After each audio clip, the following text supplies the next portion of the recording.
What's up, handsome? How you doing? Nothing, man. I'm living the dream. How about you? Oh, I'm good. I'm good. Just excited to catch up with an old buddy today. That's what I'm excited Yeah, about. man.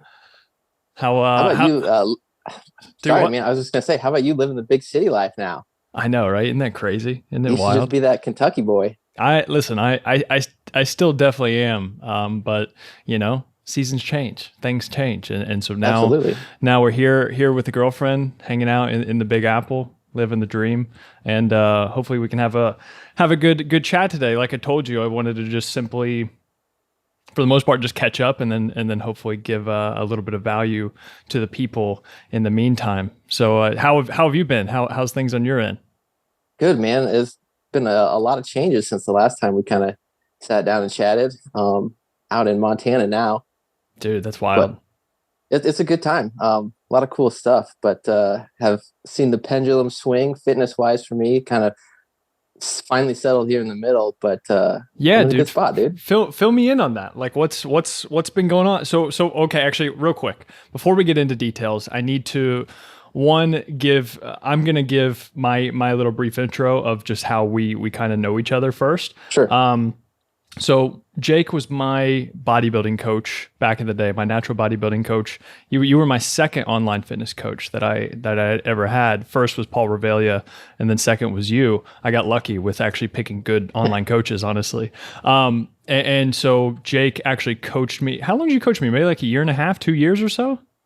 I think It it was was the full two. Yeah. yeah, I think it was about 2 years, and I ended up he ended up coaching me to earn my natural pro card in a drug tested federation for bodybuilding on my senior year in college. It was great. That was a dude. It's crazy how short ago that seems, but how long ago it actually is, right? For real, man. Yeah. But So yeah, Jake was my coach there, and then yeah, we've stayed connected this entire time. But then I think I've been seeing you post a little bit more fitness stuff and things like that, and we've been interacting a little bit in the DMs. And so I was like, well, one, I just wanted to catch up, and two, it's like you're no, you're super knowledgeable with all of this stuff, and I think that you would have a unique background and a lot of valuable information for the listeners out there. So yeah, thanks for doing this, dude. I appreciate it. 100%, man. I'm glad you asked it.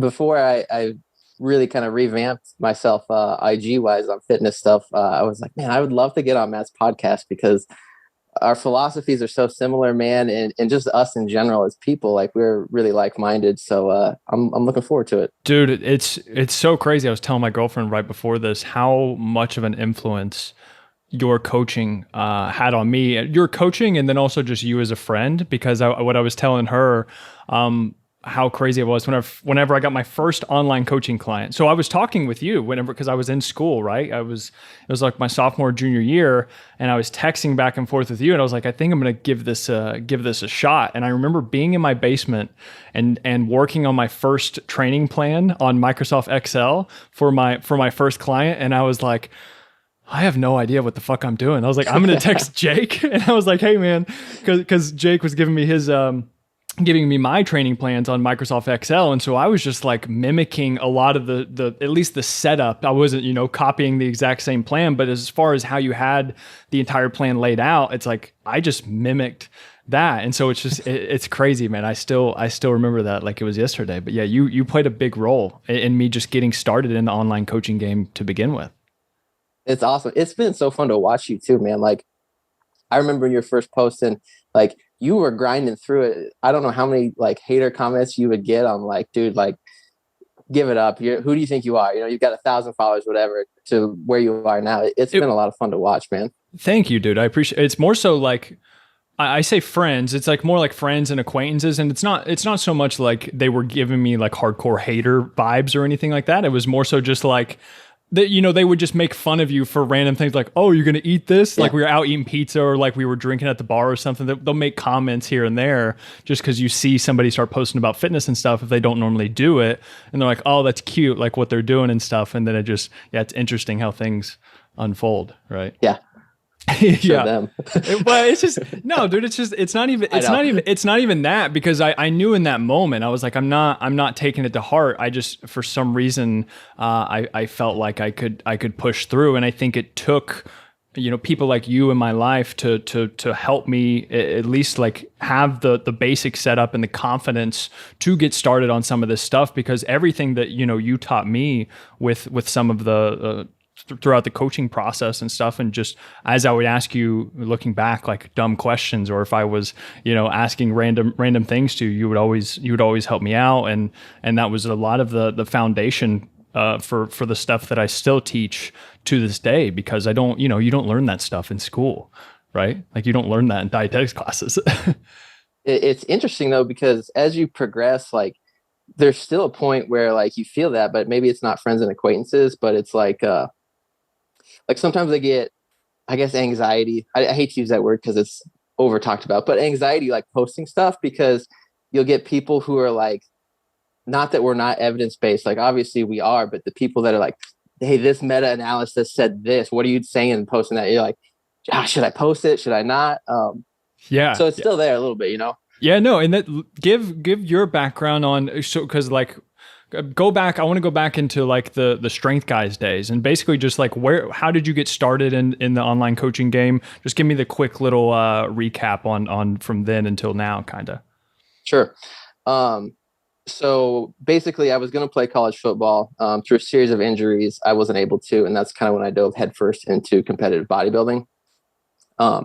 Did a first prep by myself, really bro style, but met some good people and started watching them change, like through Facebook pictures and stuff, like showing up to shows looking really good. So I was like, hey man, what the hell are you doing? Like, Yeah. what changed? And I ended up through them getting introduced to like some more evidence-based coaches following flexible dieting, stuff like that.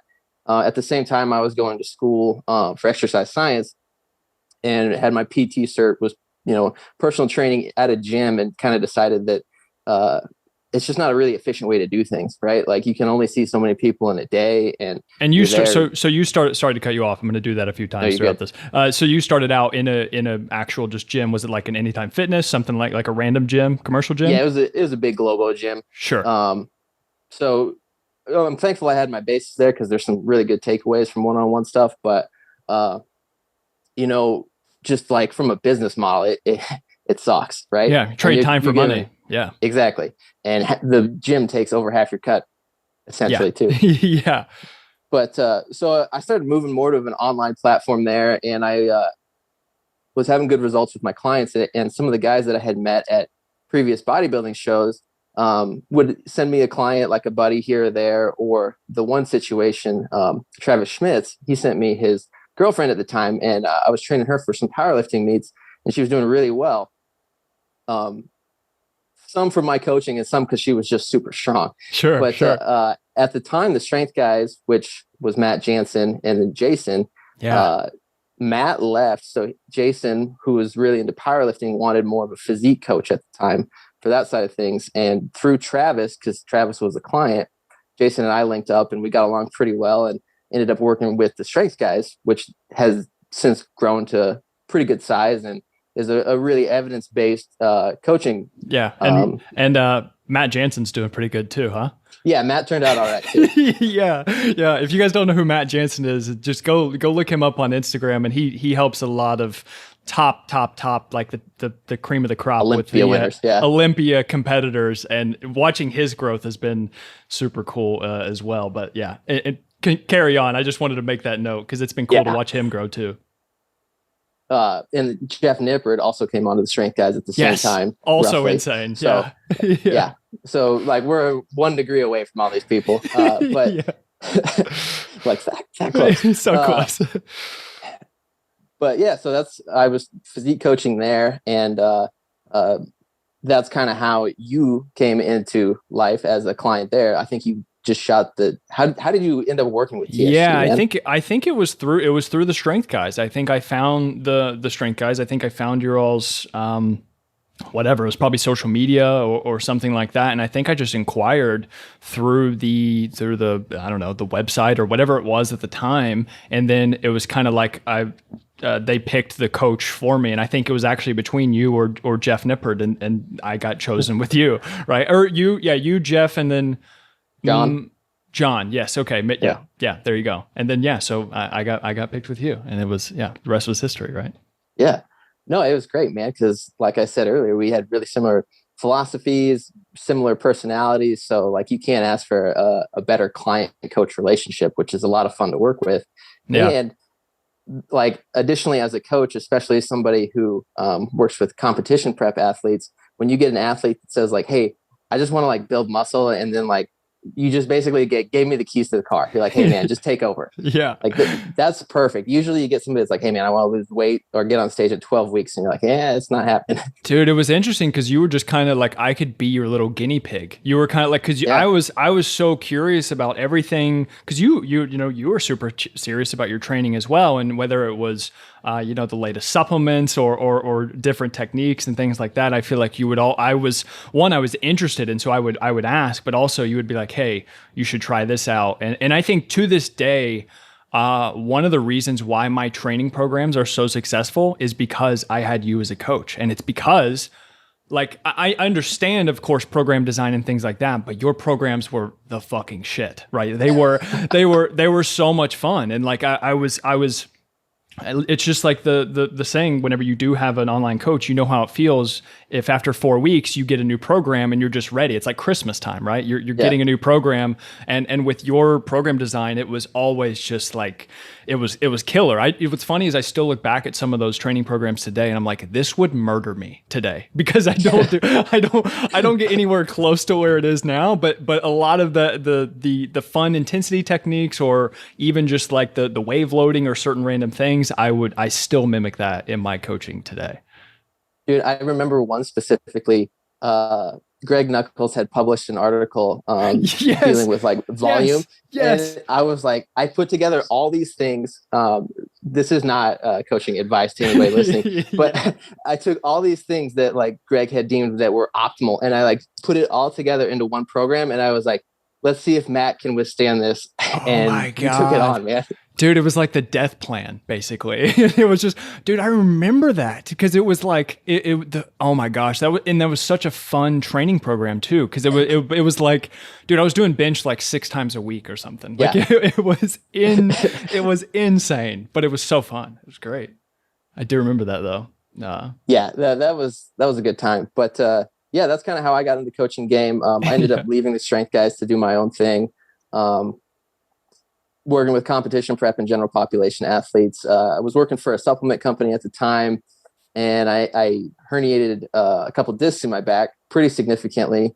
And at the same time, I was like getting burnt out with the job. Like, not to go too far into detail, but like the culture of it was like, you have to live, breathe, and like bleed gym culture. Otherwise there's something wrong with you and we don't want you here. So when you get that on top of an injury that doesn't allow you to train I wanted to, I was like, I kind of lost some of my identity, right? Like I was burnt out, and I'm like, I don't know that fitness thing is where I want to be. So I went through a couple of years there where was focusing more on like personal development, career type growth. It was still training, because you know how it is. Like, it's like brushing our teeth at this point. We're going to go to the gym a couple times a week at least. Right. But not the same intent. And I've gotten to a place now where like I've done some grown-up things, married, we've got a house, we've moved a couple times, and we're in a good spot. I really like my career job. And I've just found that like the more stable everything else is, like the more I want to keep getting back into fitness. Like that's who I am, right? Like I enjoy coaching people. I enjoy staying up to date on information, and just like teaching people these principles that have kind of helped shape like who we are. And they have a huge carryover to other points of life too. But that's exactly kind of where I'm at now. Right. I think that's absolutely right. And I don't know if I've mentioned on this podcast before, but I think I've written it down. But it's kind of like fitness is always that kind of rock in the middle that doesn't move. It's kind of the core of everything that we do. It's not our entire life, right? But I think that for one thing that we all have in common with everybody listening to this or whatever, it's like, I think that fitness is in that middle, and then everything else is kind of like waves around it, no matter what, right? And it's not all consuming, but it's the thing that connects all of us, and It's literally, I think it's one of the best metaphors for almost anything. Like literally the fitness, like fitness and having goals in the gym and just the never ending process of constant refinement and things like that. Like it carries over into business, career, relationships, et cetera. Like there's always some type of metaphor that you can make with fitness towards other things, you know? Yeah. Like it just keeps you sharp on everything else. You know, there's something about going back to Jansen here, doing the hard stuff, right? Yeah. Like you're doing one thing a day at least where like you're striving for improvement. So you just start to see that carry over into everything else. And I think what's interesting is you're just like me in the sense that whenever fitness does start to fall through the cracks, or we start to not just put it in like second place, but we put it in like fourth, fifth, and sixth place. And then like you were talking about that identity, these deep roots that we have with fitness and things, it starts to slowly start to affect other things, right? Like if we didn't go to the gym for 2 weeks and didn't do any type of physical activity at all, it's like we're probably going to start feeling like, when's the last time you've not gone to the gym or done some type of exercise for 2 weeks, for a 2 week time? Dude, I couldn't even tell you. I know, right? I mean, it's interesting. yeah. Like I remember after like ACL surgery, I was in the gym like in a few days, at least, or on my parents' Bowflex or something. Like I wasn't gonna not do something, you know. It's just it's the thing. Yeah, it's kind of the glue for everything else with our lives, you know. And I think that that's something that with the gym and how it is a never ending, like you can't win. Right, you can't win, and I think that's no destination. Yeah, I think that's what's so great, though. Right, that's what keeps us motivated. That's what keeps us engaged, and I think it's what keeps us grounded with everything else that we do as well. You know, 100%, man. Yeah, I think so. And so, as far as what you're doing now, I think it'd be interesting. Are you wanting to, and you can talk as much or as little about this as you want, but I do think it is an important avenue because a lot of the people that listen to this podcast are people our ages, and they're not necessarily all just like fitness coaches or things like that. But it's sometimes maybe people would want to get interested into becoming a coach or something like on the side or whatever. So you have like a big boy job right now and you're doing the coaching on the side as your goal to eventually do full online coaching, or what's your kind of thinking here with everything? Yeah. So my big boy job, I'm a technology consultant for an orthopedic implant company, which is really interesting, but it's also like really fast, high paced, stressful job. So in my mind, there's a potential shelf life on that, right? Like it's not an old man's game is what a lot of people who are in the industry say. Got it. So I really enjoy the coaching right now. I'm not at a point where I could go and do that full time, but I'm going to put and at least try to put full-time effort into it and get it to a place to where like, if I want to make that decision, I can, if that makes sense. Yeah, to you, of course. Of course, yeah. no, and that's what I like those, because some people might have those same aspirations of, and even if it's not fitness coaching, right? It could be anything, like where they just want to do 100%. Something after hours, right? Is that kind of how you're approaching it? Yeah, I get a lot of it's kind of a remote position, so I'm not in an office 8 to 5. So I get some flexibility throughout the day, but it is the after hours type stuff, where you might work 40 at your full-time adult job, but you're going to put in another 20, 30 after you get home from the gym, or after whatever on a Friday night, or you're spending all day Saturday and Sunday actually working. But it's a good way to do it, I think, at least where I'm at, where I've got some external responsibilities, to where I can get to a point where like I can make that transition smoother with everything else life-wise.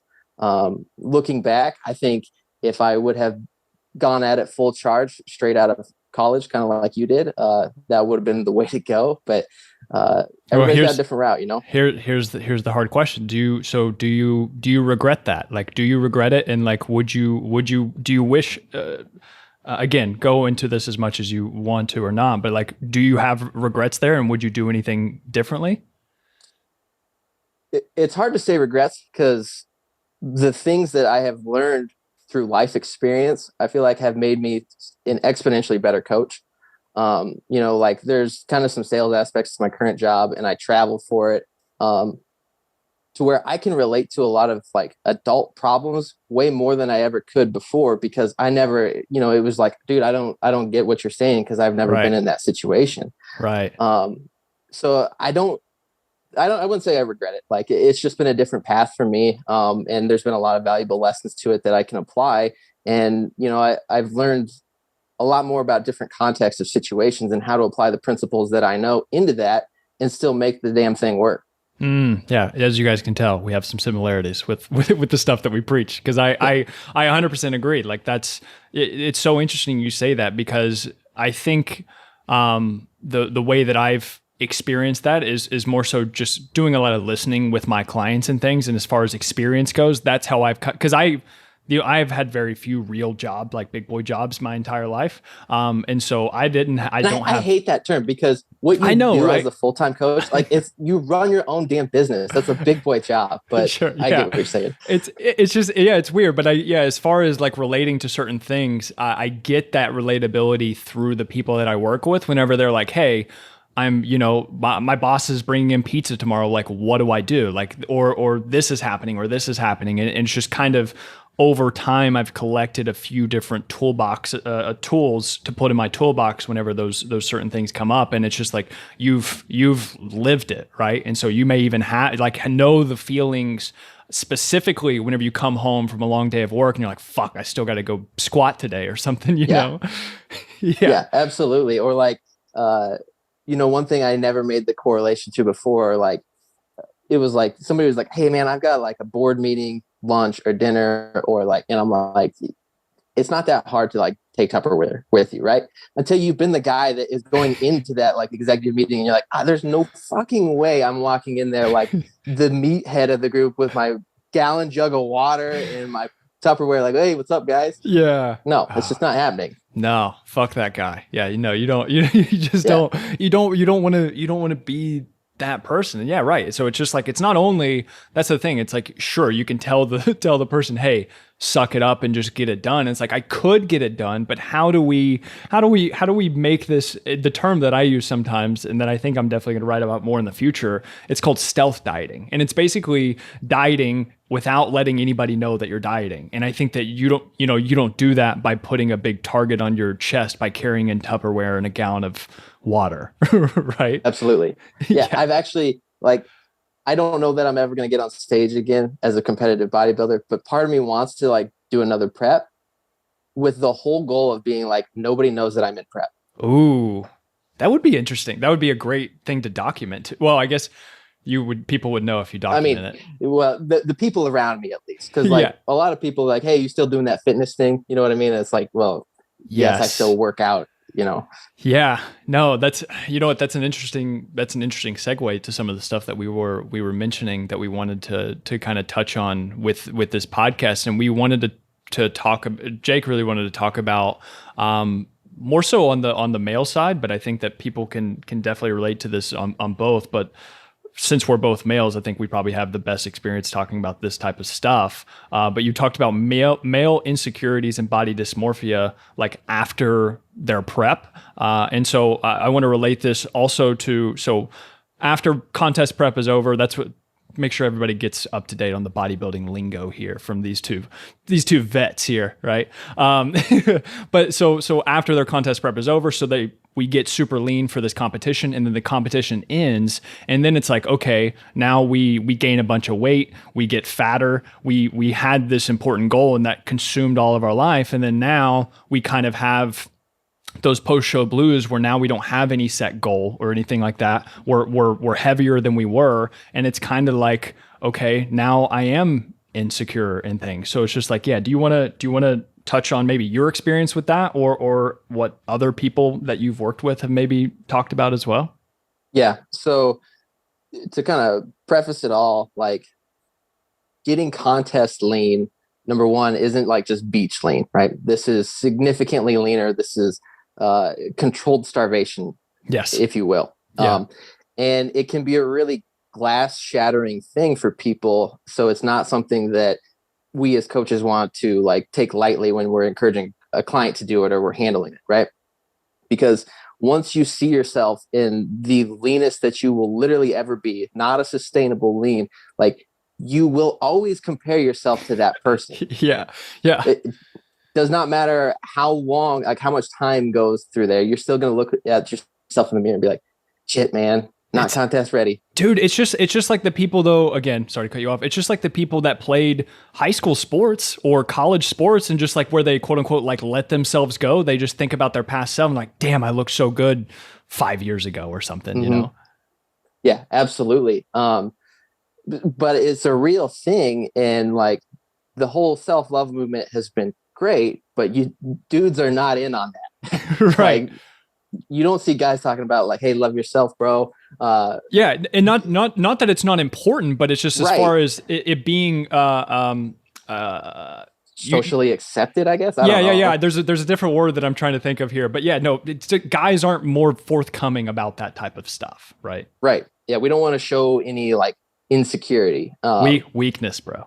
Yeah, but it's a real thing, and like still Absolutely. to this day, like I deal with it a little bit. Like it's not super disordered, but there's times where I'm like, am I gonna wear a sleeveless to the gym today, or is it just gonna be the tee? And Yeah. typically I'll stick with the tee. Oh my God, it's so interesting that you say that. I don't think I've worn a sleeveless, like a cutoff or even a tank top to the gym. And I bet, oh my God, this is so interesting. Probably in like 2 years or so, which sounds about right because 2 years ago, I definitely, I was more jacked and cut than I was now. But now, yeah, I haven't worn a cutoff because I think it's whenever you see you know what you used to look like and you have that burnt in your head and you're like, fuck, that's Not the same. it's so interesting you say that. Actually, I've never Yeah, thought about it. but no, I really just Yeah. like I thought it would be interesting to talk about it. Number one, from your perspective, because you've gone through the exact same experience that I have. And then number two, just because like I know for a fact that there's going to be male listeners to this podcast that are like, oh shit, man, I feel the same thing. Like maybe they haven't been on stage before, but like you said, they were an athlete, or maybe they're just somebody that's trying to get in shape and they're insecure about it. Like, dude, everybody's got those. Yeah. Well, then I guess the next question is just like what's helped you like throughout this process. You go first, and then I can maybe touch on a little things that's helped me as well. So I kind of do this stupid little exercise in my head where I'm at the gym, right? And I'm like worried about what people are going to think about me. But I start to think about like, hey, that person on the treadmill, do I really care what they think about? No. Well, that person over there on the Smith machine, like I don't actually know these people. And if you ask me one on one if I cared what their opinion was, I'm usually like, no, I really don't care. So why do I care about this whole collective thought, And Right. that's kind of been an exercise that I'll run myself through um, to make Yeah. myself feel better about it, I guess. Yeah, no, that makes sense. What about from a like a strength perspective? Because I mean, you still are a fucking ox, but back in the day, you know what I'm saying? Like you were putting up huge numbers on bench, squat, and deadlift. What about like comparing yourself now? Because I know I do that whenever I sit down to do dumbbell bench or something like that. I was like, dude, 20-year-old Matt shits on 27-year-old Matt. He's just like he would rock him, right? It's again important to keep the whole context in mind. Like it's a hard thing to do, but think about everything else that you have going on in your life now as a person compared to like, dude, you can't live in a vacuum that's basically all things bodybuilding, but we almost were there, Yeah. Yeah. If you're in college, maybe you work a part-time job, but like the main thing you're thinking about that day is training. Like Yes. you should be putting up all-time PRs and everything Yeah. because that's what your whole life is geared towards. And Uh, most modern adult individuals don't have the ability to do so. So try to figure out a way that you can progress that still has you excited about your training, and still has you excited about the improvements you're making. That doesn't necessarily have to compare to, Matt squatting 455 for 7 or whatever. yeah, right. No, 100%. I definitely agree with that. What about have you found as far as motivators go to like get you to the gym? Because I know like we're still, like you said, it's like brushing our teeth. Like we every single day I have the thought, am I going to go to the gym today or not? It's more so like, am I going to go or not, and then I decide, as opposed to I just don't think about it at all, or opposed to I have to go to the gym today. But like, what have you used as a motivator? And just to give you context, I'm talking about like for me, what I've realized is now I go to the gym oftentimes just to like feel better and just kind of have I typically do it at the end of my day and use it as like a hard stop for whenever I end my day. And then I know that whenever I get back from the gym, for the most part, I can relax for the rest of the night. So the motivator for me is like, I'm going to go to the gym and I'm going to feel better going out than whenever I came in. Right. That's basically the same tool that I use too. Like, Yeah. I'm an evening workout kind of person because it's the cap to my day. And then I know when I get home that it's pretty much relaxation time, or any kind of extracurricular work that I feel like I want to do. It's not something that has to be checked off the list that day. Yeah. Yeah, that makes sense. Do you make your own programs now, or do you follow anybody on, what's interesting? I've bought a few of Jeff Nippard's random programs, and Yeah. interestingly enough, I use them more as like suggestions, and then I'm just like, okay, he's doing this and this, and then I could switch it out for this machine or something like that, just to get ideas. Because even though me and you both know how to make our own programs, you know how it is. Like whenever you get in there, it's not always as motivating, and you don't always follow through with what you make for yourself. Coaching and programming for yourself is like the worst thing to do because Yeah. you're constantly consuming new information and ideas. So like you would 100% never tell a client to like jump from program to program, after a couple of weeks and stuff. But as a coach, it's really easy to do because you're always learning about like the next and latest and greatest or whatever. Sure. But so no, I've actually used a couple of Nippers programs too. For a while, I was really rocking on the 5-day full body one, and I really enjoyed that style of training. I think there's a lot of practical takeaways for it. Yeah.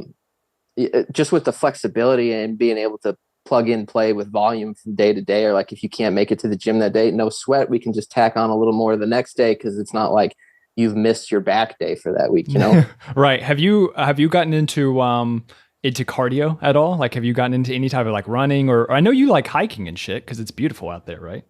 Yeah, so not a runner, but in the summers, I'll do some mountain biking.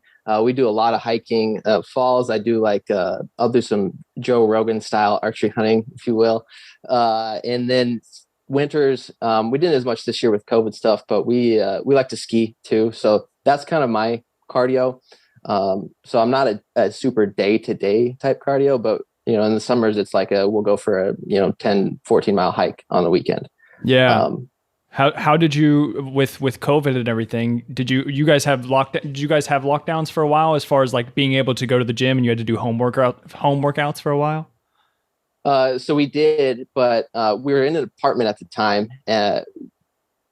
So we lived in Nebraska for a period of time, owned a home. Then we moved out to Montana. We're in an apartment, and I still had a power rack and stuff from our home gym in Nebraska that was just chilling in a storage rack. So I set it up in the second bedroom in the apartment. It was legit, man. And like literally the day before lockdown, I swooped in on some power block dumbbells on like Facebook Marketplace, Wow. like $150. Wow. Guy didn't know what he had.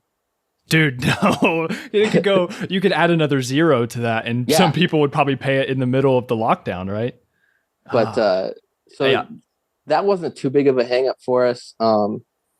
And then something that I've moved towards as far as like cardio for a lot of my clients is just tracking a step count. Yeah. It's just a lot more enjoyable way to do it. And if you look at the research, which I'm sure you have, but to kind of explain to some people, a lot of times when we prescribe cardio, and especially in higher volume amounts, so we're getting, let's say you're burning 400 calories a day from cardio, when they look at your non-exercise activities, so just like things like fidgeting, how much you're walking around at home, things like that, it's going to decrease basically about the same amount that you increase your burn through cardio. So it's kind of a net wash.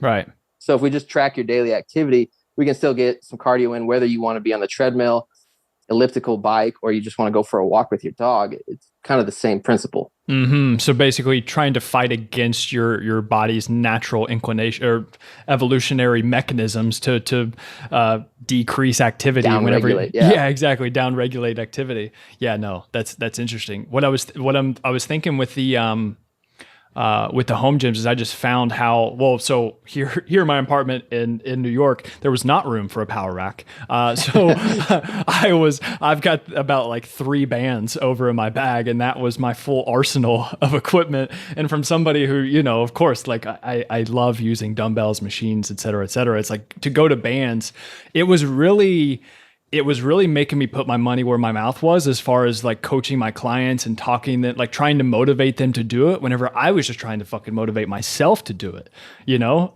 So yeah, I guess if you have a power rack, you're more so good to go. But did you find motivation dips at all? Um, it's going to sound weird, but for me, it really didn't, because like the surgery caseload that I had to be in at work decreased. So then I was finding like my stress levels were low. I was like almost in that college state we were talking about where I didn't have a lot else going on except training. So that was like my excitement for the day. And like, I could really pour everything into it.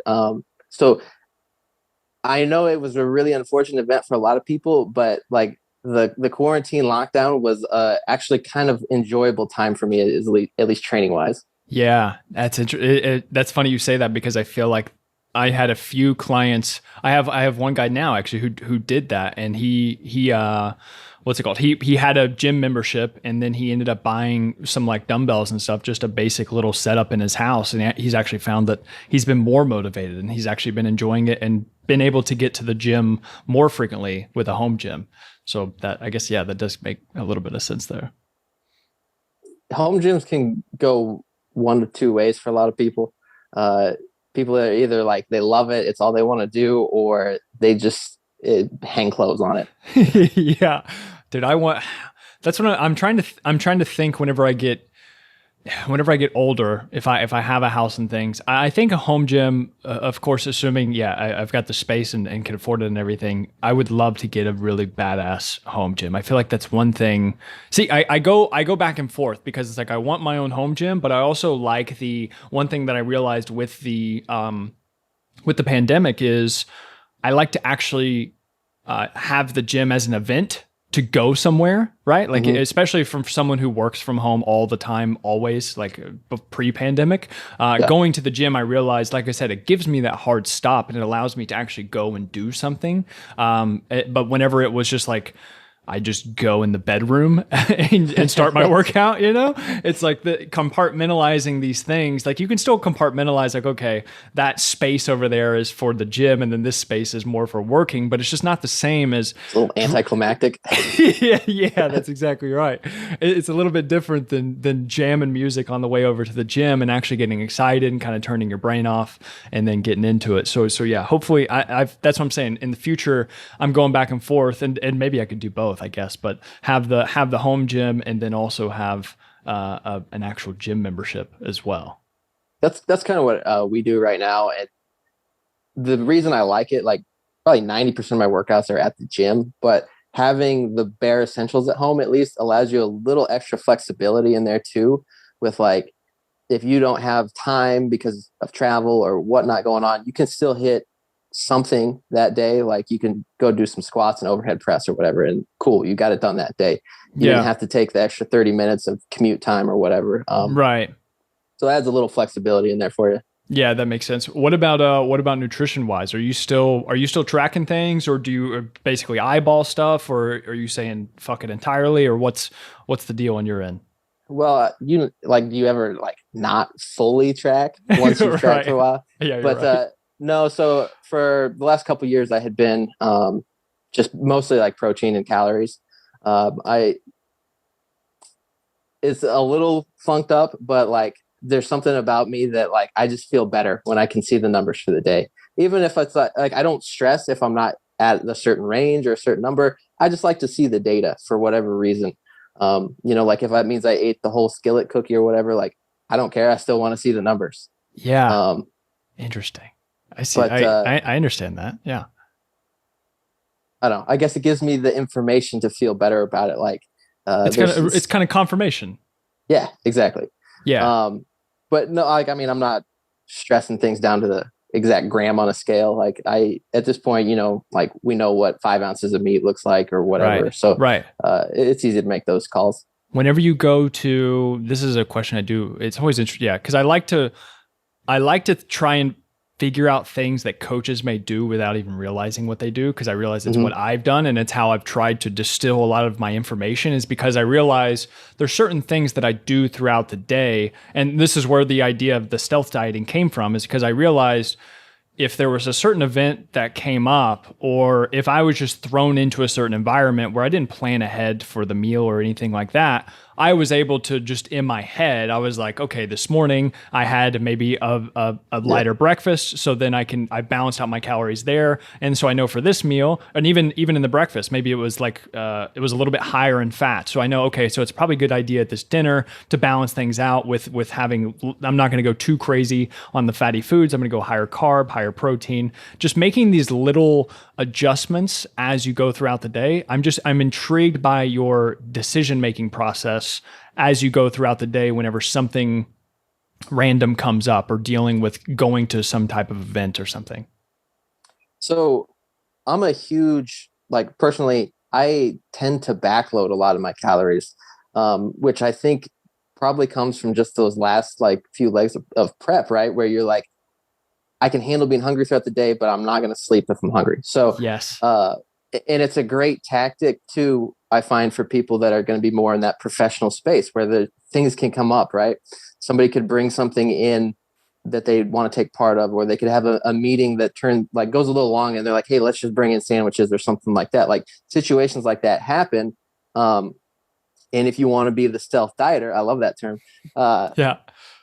you give yourself that flexibility if you have a lot of your calories saved for the later part of the day, right? So my mornings are usually like mostly protein and fat.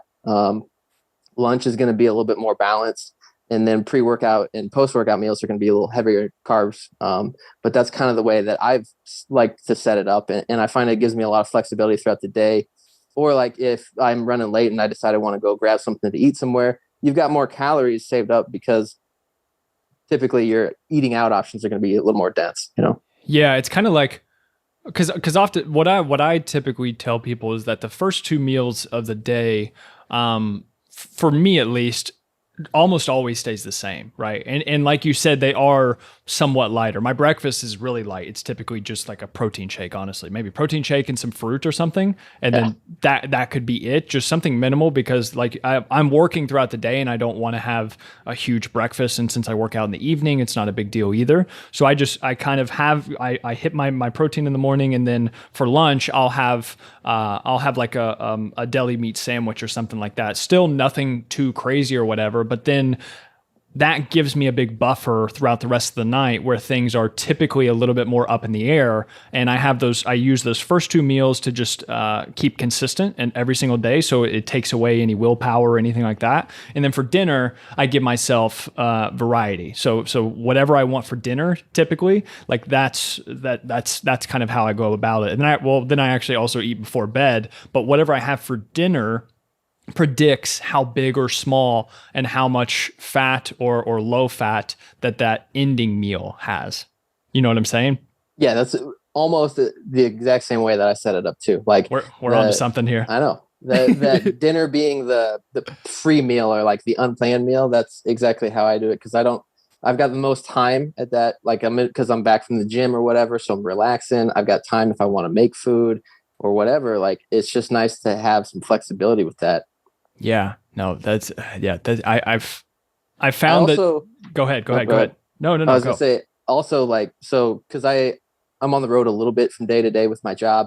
Um, there's like a few essentials that I always take with me just to make sure that I'm always set, right? Like, I've got a protein bar, um, usually like some kind of granola bar or something, and then like just a Ziploc baggie of protein. So like I can always get my protein in no matter what, because it's pretty easy to find fat and carbs somewhere. Yeah. Um, and you had an amazing post, I think it was yesterday, about the Hunger uh, buffer. yes, man, that's Yeah.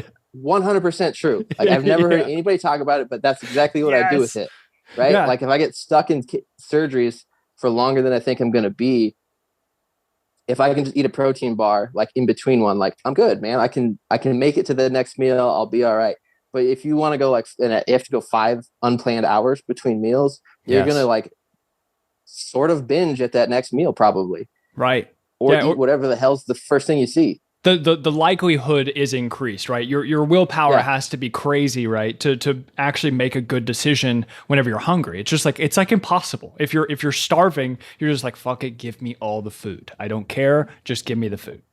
And you're an asshole when you're hungry like that, man. Yeah, of course. That as well. Yeah.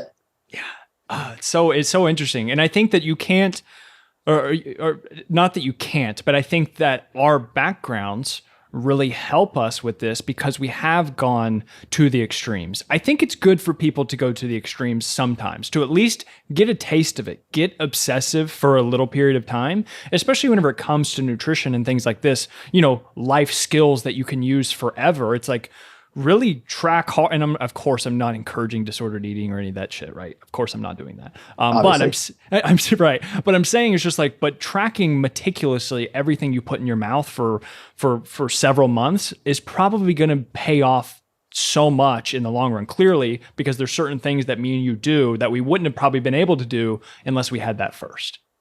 Yeah. Like I firmly believe if you took anybody similar to us, right? You put them in any situation, like any job, whatever, like we would be able to make it work because we're so grounded in these like foundational principles of how to make it work. So 100%, man, if you just spend 4 to 6 months of your life at some point meticulously obsessed with this, you're going to be able to be better off post. Yeah. It's like nutrition jujitsu. That's kind of what it is. Like throughout the day, you're just like, no matter what is thrown at, it's puzzling together these different pieces. And whenever you are aware of all of the pieces available, right? And you know that which ones can fit into where, well then no matter the situation, then you can kind of adapt around that, And I think there's something beautiful about when you take it to an extreme, you learn what is truly important, like what the takeaways are, because there's so much like shit that you're flooded with every day when it comes to nutrition or training on Instagram or whatever mode of media you're looking at, that like you'll learn, hey, it doesn't, like intermittent fasting, like who fucking cares? Right. That's not going to be the magic thing, right? You can set it up however you want, and like all these little nuanced details aren't what matter. It's the principles, and then you can figure out your own personal nuance after. Mm-hmm.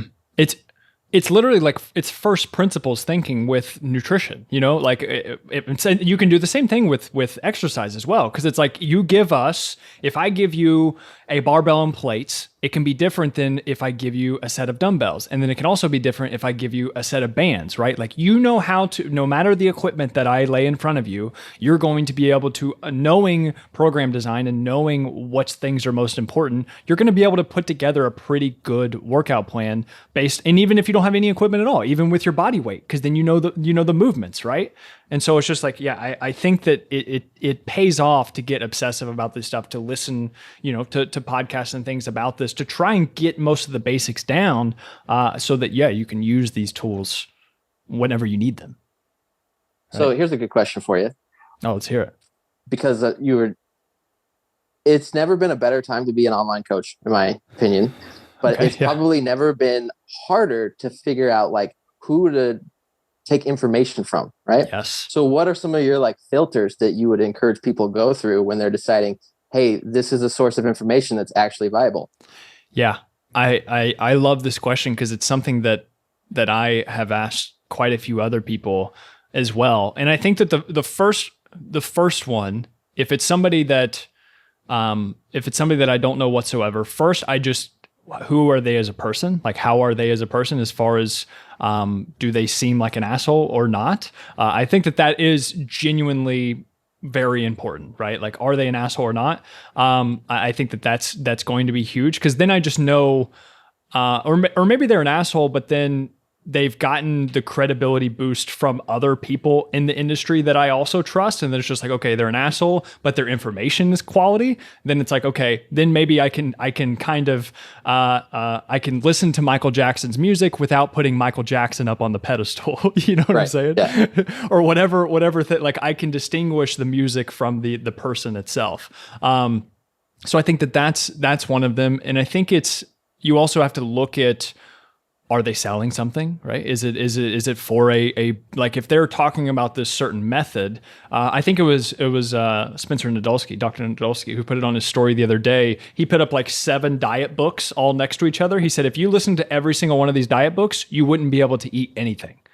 You know, and I think it's just because each book, you know, recommended something that the other book said was bad. And so yeah, I think that's huge. And then most of the time it comes from looking at people that I look up to and then seeing who they fuck with and seeing who they look up to. That's probably the biggest one, because that's going to be the quickest. Like, I don't look into the cutting edge of the research today on exercise science and nutrition and things, but I sure as hell know Steve Hall with Revive Stronger is going to, or Jeff Nippard, right? He's going to be looking into it for the most, because they care about that stuff, and that's kind of what they built their entire, like, everything around. And it's like, of course, for the most part, like, or sometimes these people can, and not Steve or Jeff particularly, but sometimes these people can fall through the cracks. But if you look at the general consensus of the people who really care about the cutting edge science, is like, I don't need to necessarily be deep into scientific journals to know what the fuck is going on. I can just follow these people, and kind of they can be my middleman and save me tons of time and effort. So yeah, that's kind of a few of the things that I think of. What about you? Good, man. What about you? What do you think? Yeah, really similar. I was thinking about this in the car today. And like you said, like, you don't have to be the person that's trying to fucking decipher the research papers and the research articles. Like, that's really not our job in all of this, right? So there's people who like, they might do some coaching like Jeff or whatever, but I would call them more educators, right? Yes. They're the people that take the research and then digest it and decipher it in a easy to digest and understand fashion, right? So look for people who are saying similar things to those educators, right? If you're looking for a coach, or if you're looking for information, those are the guys to talk to, right? If they're frequently referencing research and talking about science, that's a good thing, right? Because you're not going to want to just read the science yourself. It's hard to decipher and understand. Right. And then I think there's something about, like, finding a personality that just jives with you too. Like you said, yeah, they're a good person, but like, if they're into similar things as you, or like you just think they're overall funny, like, find 1 or 2 streams of information that, like, you really enjoy listening to, or that, like, really hit home with you, and just kind of stick to those.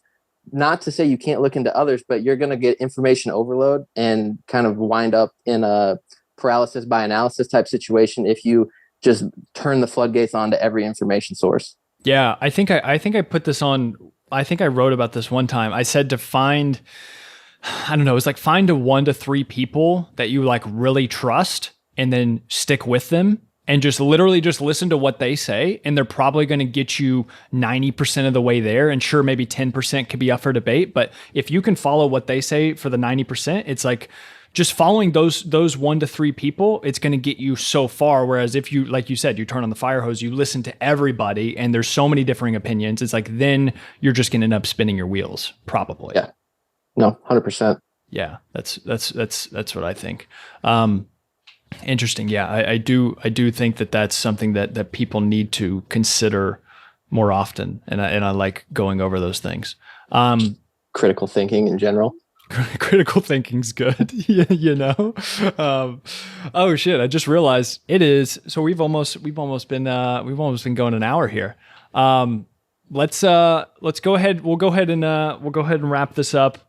Let me see. I'm trying to think if there's a fun question I want to ask you before we head out. This is a question that I like asking people sometimes, real quick. If you could choose.